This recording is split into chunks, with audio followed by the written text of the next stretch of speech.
Hello, Janice. Hi, Anthony. Today we'll discuss how to probate a hoarder estate. So as you can imagine, probating a hoarder estate adds a few more complications. So we'll review how to deal with some of these main challenges. Is there any ambiguity on what a hoarder is, Janice? Should we define that real quick? I mean, I think there's all sorts of levels of it. It's someone who has a lot of stuff. Yeah. Right? Is that just whether that it could be a lot, or, just likes to keep things and hoard things, and whether that's trash or tangible items, or you've seen newspapers. Yeah. Butter tubs. People that hold on to something for some reason or another. Yeah. I would define it, from my point of view, as an executor who comes in after the fact, as where it makes it abnormally difficult to navigate the living quarters. Oh, absolutely. If you have a lot of stuff, whatever. But if there's a hallway that's supposed to be a hallway and you can't really go down that hallway, or you have to like shimmy down, that's when I would put it into categorize it as a hoarder type situation. I believe you had trouble opening the front door, correct? Stuff like that happens. Yeah. You just have trouble opening it. Yeah. Where there's supposed to be not stuff, there is stuff. Yeah.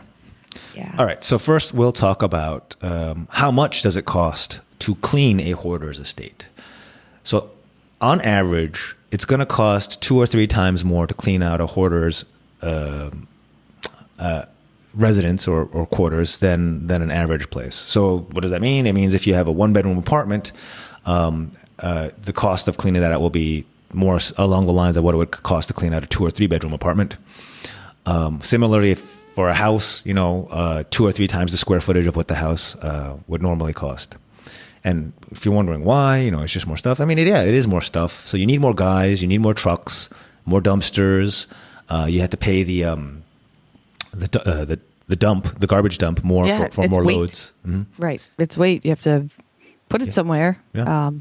And then depending on the cleanliness of the situation, because if you have a hoarding situation, there might be some hygiene type issues, then we might have to bring in sort of some safety and hazmat remediation, which adds to the cost. Okay.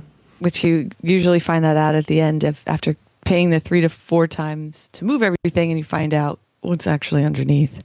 We've seen it all, so. Yeah. Yep, we have. Okay, so next, it also another twist to when you have a hoarder probate is how to find important items in there. So even in normal estates, normal, even in sort of conventional estates. Typical, yeah. Yeah, it can be hard to track down important items. And what do I mean by important items? Important documents, tax returns, or tangible gifts. So if the will says I want to give this painting to somebody, I have to find the painting. Or jewelry, which is tiny, so that's actually kind of hard. Tiny. Right. Needle in a haystack. Literally, or not literally. Yeah. Not literally, but my son would handpick me on that. So this actually, not only is there a higher risk that we can't find certain items, which is problematic, but it actually makes the cleanout process slower. Because in conventional situations, we'll go in before we do the clean out and look for the papers and the jewelry and whatnot. But in hoarder situations, we can't look because it's like things can be like wall to wall stuff. So we have to wait for the clean out guys to clear out like a navigable hallway or get stuff so I can actually see the desk or the drawer, the dresser. And then so while they're cleaning, we're searching, and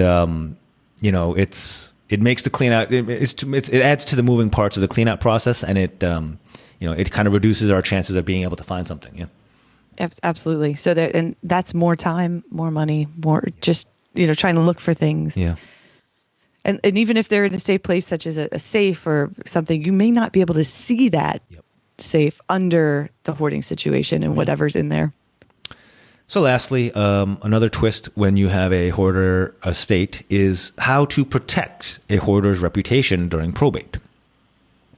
So most hoarders don't seem to be particularly proud of their situation or their conditions. It's fine. And about, it's about how much stuff they had. They don't want to get judged, or how they lived. Most people might not understand where they're coming from. It's fine. So many have explicitly asked us as their professional executor. And this is one of the reasons why you sometimes ask for a professional executor, to make sure that your friends or families don't have access to or insight into these private circumstances.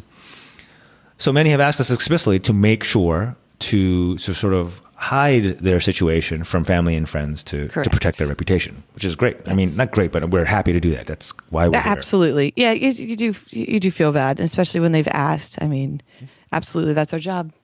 So how do we go about that with hoarder type situations? So we have to select our clean out crew carefully, make sure they have some level of discretion and professionalism.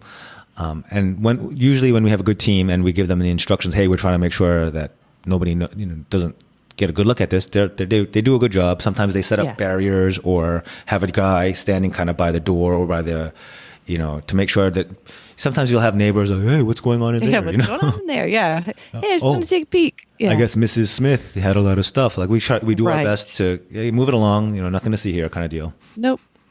And we just nudge them along and do our best to both during the actual clean out and during the setup and dealing with maybe a building manager, we do our best to just sort of, hey, there's nothing out of the ordinary here. No need to, change your memory of Mrs. Smith or whoever. Exactly. I think we found though some of the building managers are already aware of the situation and are discreet along with. Very professional. Love it. Yeah, because it's kind of like an understanding. We just don't discuss. They don't tell anyone. And I think the most recent one actually said, we'd like to keep this very private, so they tend to be pretty good on our side with that. Perfect. Yeah, I think that's all we have. I mean, there's not too many twists to a hoarder situation. Some of it is a bit predictable. There's a lot of extra work involved, but hopefully we've given you some of the detailed insight as to, how and why. Yeah. Absolutely. Check out Anthony's book, How Probate Works, available on Amazon. And this is just one of the parts that go with administering probate. Yeah. Perfect. All right. Keep those questions coming. Thank you, everyone, for listening. Thanks, Janice, as always. And we will talk soon next time. Talk soon. Bye now.